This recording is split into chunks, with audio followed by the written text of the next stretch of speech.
સર્વે વૈષ્ણવને જય શ્રી ગોપાલ। આજે આપણે શ્રી ઠકરાણી ઘાટના અલૌકિક દિવ્ય સ્વરૂપનું દર્શન, શ્રી ગોવિંદ સ્વામીના પ્રસંગનું વર્ણન કરવા જઈ રહ્યા છીએ, જેની શરૂઆત આપણે શ્રી ગોપાલલાલજીની વંદનાથી કરીએ।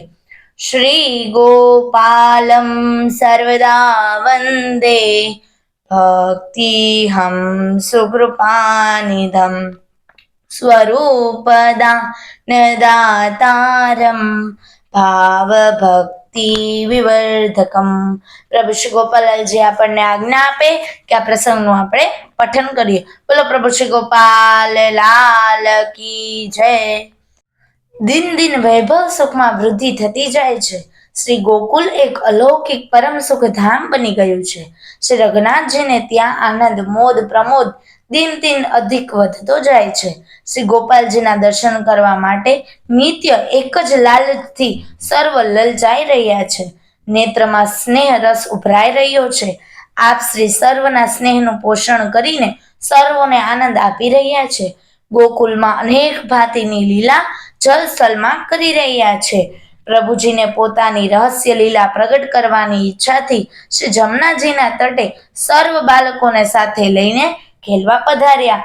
જેમ મદમસ્ત ગજરાજ જલમાં વિહાર કરતો હોય તેમ સર્વ બાળકોની સાથે જલમાં ક્રીડા કરી રહ્યા છે।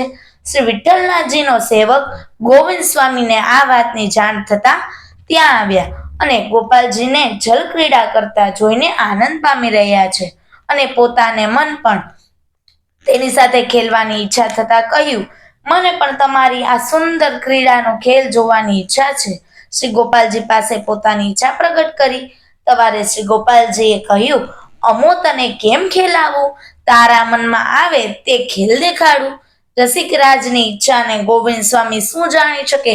તે સમયે વલ્લભકુળના 11 બાળકો સાથે આપ ખેલી રહ્યા છો, તેમાં મધ્યનાયક સ્વરૂપે આપ અદ્ભુત ખેલ ખેલી રહ્યા હતા અને શ્રી ગોપાલજીએ ગોવિંદ સ્વામીની સન્મુખ દ્રષ્ટિ કરતા ગોવિંદ સ્વામી પોતાપણું ભૂલી ગયા અને શ્રીજીએ ગોવિંદ સ્વામીની બાઈ સર્વ બાળક દેખતા પકડી લીધી અને કાલિંદજીનું મહાત્મ્ય દેખાડવા મધ્ય જમનાજીના જલમાં લઈ જઈને ડૂબકી લગાવી દીધી અને મહાધામમાં લઈ ગયા।